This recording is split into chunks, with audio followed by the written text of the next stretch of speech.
Vuoi assaggiare una birra dove al suo interno scopri la specialità tipica friulana?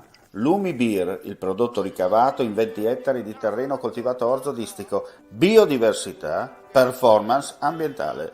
Lumi Beer nelle sue 5 versioni disponibili, 4 per consumo veloce e dissetante e la versione Magnum per intenditori. Lumi Beer si abbina a qualsiasi palato. Lumi Beer è un prodotto esclusivo Azienda Agricola Pancera, il buon seme, i buoni frutti.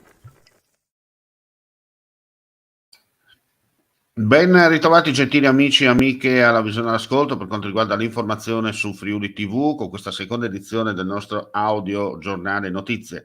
Andiamo subito a vedere quello che è successo in Friuli Venezia Giulia.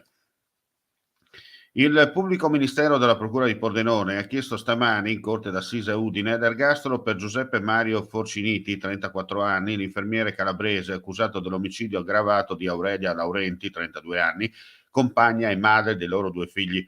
Per l'accusa si è trattato di un omicidio selvaggio durante il quale l'uomo era lucido, freddo e si è accanito con svariati colpi alla testa e al volto. Il femminicidio risale alla notte del 25 novembre 2020 a Roveredo in Piano. La donna venne colpita da 19 coltellate nella camera da letto matrimoniale. Poco più tardi l'uomo accompagnò i 2 piccoli figli in auto da parenti e chiamò la questura. Oggi in Friuli Venezia Giulia su 4.659 tamponi molecolari sono stati rilevati 246 nuovi contagi con una percentuale di positività del 5,28%. Sono inoltre 10.298 i test rapidi antigenici realizzati, dai quali sono stati rilevati 1.257 casi, pari al 12,21%.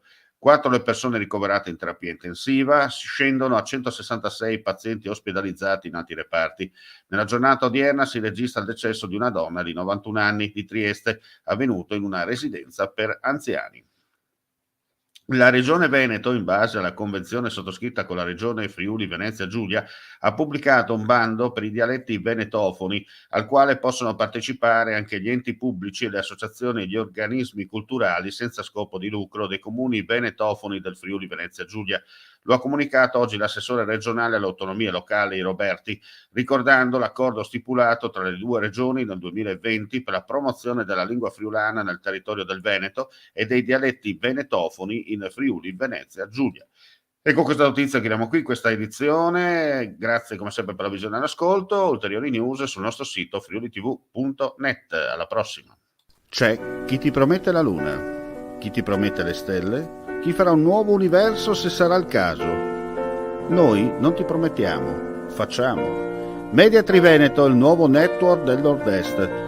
Chiama senza impegno allo 0434 31 63 25, orario ufficio, da lunedì al venerdì. info@mediatriveneto.com.